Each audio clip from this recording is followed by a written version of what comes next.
Halo Sobat Perludem, ketemu lagi di Ninis Room, komen-komen pemilu lagi. Kita mau komen-komen lagi ya Fat ya? Ya. Berita yang terkini kita komenin, pokoknya semua kita komenin. Langsung ya? Langsung, ayo Dek Iqbal Junior.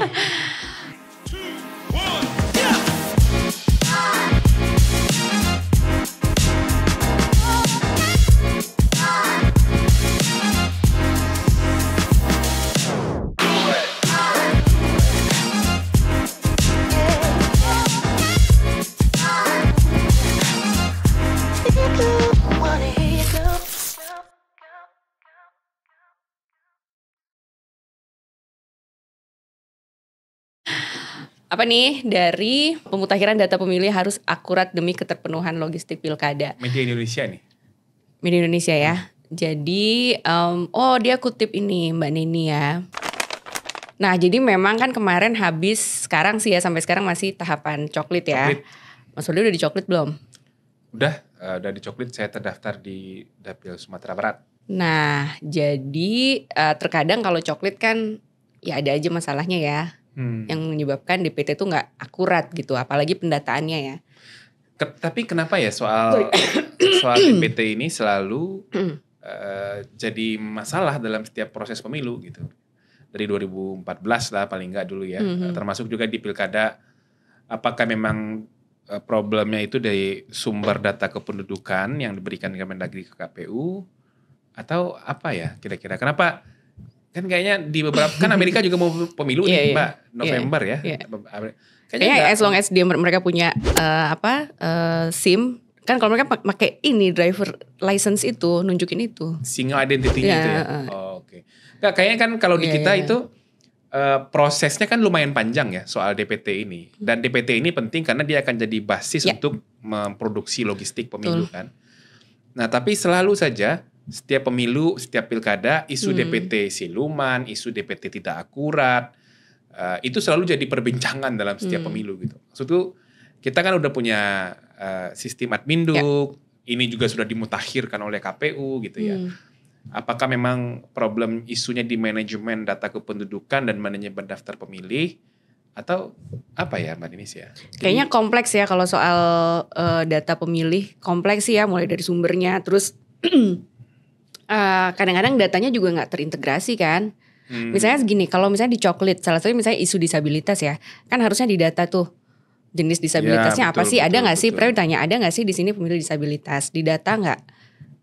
Kan itu berkaitan, berkaitan gitu sama fasilitas yang bisa diberikan nanti di TPS kan. Kalau nggak dicatat kan ya susah gitu loh. Nah cara pandang juga sih kalau misalnya bicara disabilitas kadang-kadang cara pandangnya tuh ya udah nanti bisa didampingin ya charity aja, nanti akan ada yang nolongin. Padahal kan perspektifnya harus ini ya hak orang gitu loh, human rights based gitu. Nah ya kita agak ini aja ya, agak berefleksi saja sih menurutku ya dalam setiap, padahal apalagi ini kan pilkada 2024 kan hanya jarak beberapa bulan aja kan dari sebenarnya datanya pemilu, ya masih fresh kan, datanya masih mutakhir lah kan Mbak ya, data mutakhir. Tapi kemudian ya nanti kita lihat lah, kan nanti akan ada masukan dari masyarakat ya terhadap DPS ya, pilkada 2024. Apalagi kan ini pilkadanya serentak di semua daerah. Mestinya kan menambah saja penduduk atau warga negara yang berusia 17 tahun dari Februari sampai November tuh kan. 9 bulan lah. 9 bulan berapa sih pertambahan pemilih atau ada yang meninggal dan lain-lain, dan itu yang nanti akan dimutakhirkan. Ya mudah-mudahan betul-betul akurat, mutakhir gitu ya.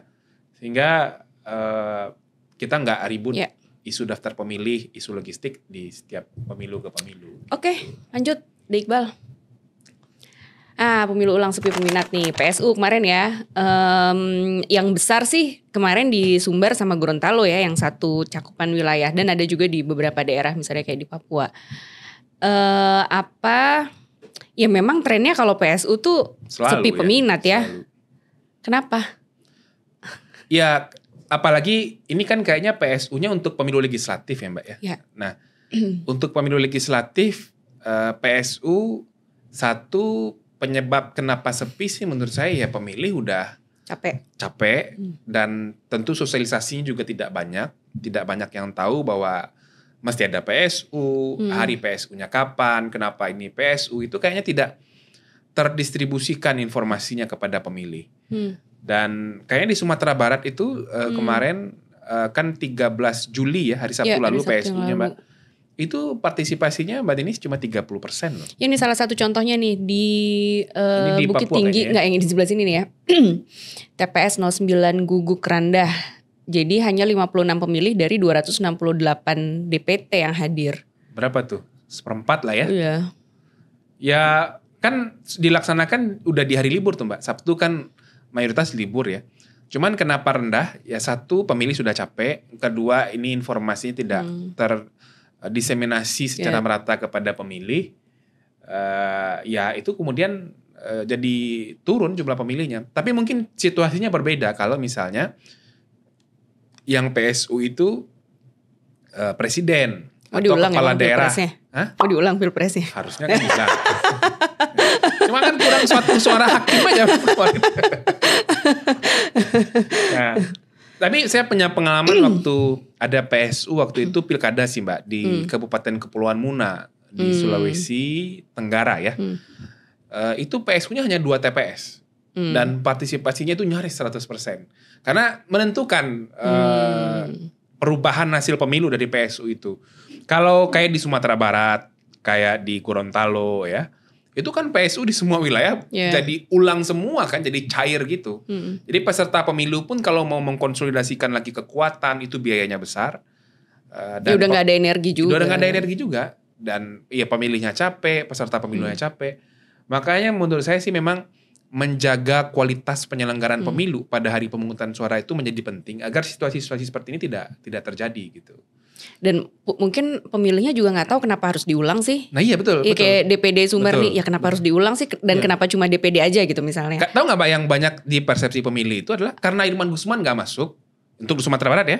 Terus kan agar dia bisa masuk makanya PSU. Jadi banyak yang marah juga. Kan masa sih karena hanya untuk satu orang mantan koruptor. Kemudian iya karena diulang kan gitu. Irman Gusman ke PHPU ke MK kan. Iya sih betul. Tapi maksudku kenapa sih dia ke MK? Kenapa dia mesti masuk? Kenapa karena ada dia itu mesti diulang? Kayaknya itu juga tidak terjelaskan kepada publik.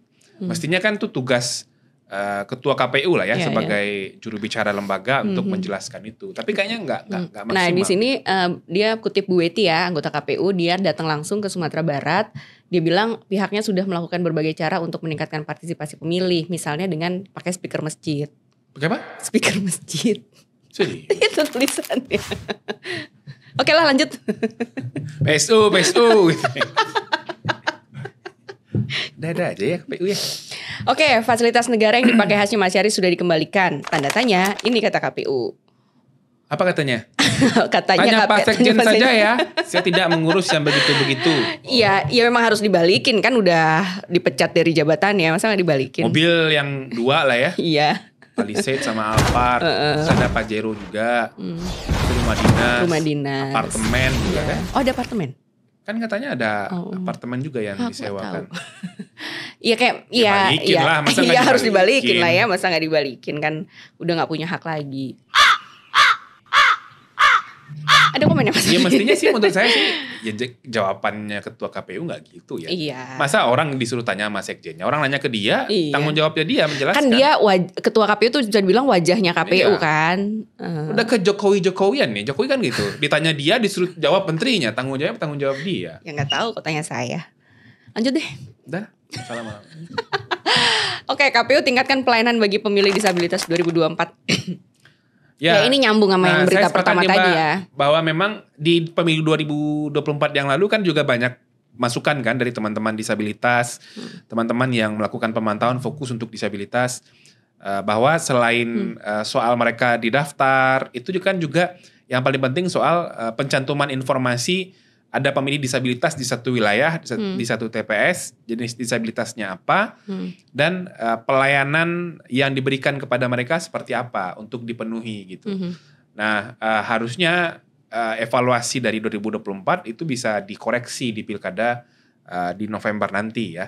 Jadi memang ini PR serius juga bagi teman-teman. Iya dan harusnya ya kalau pileg kan ya saya paham bisa kompleks ya kalau misalnya kayak menyediakan template buat Braille ya, template Braille tunanetra, oke kompleks gitu ya, kita ribuan dapil. Tapi kalau pilkada kan lebih sederhana surat suaranya.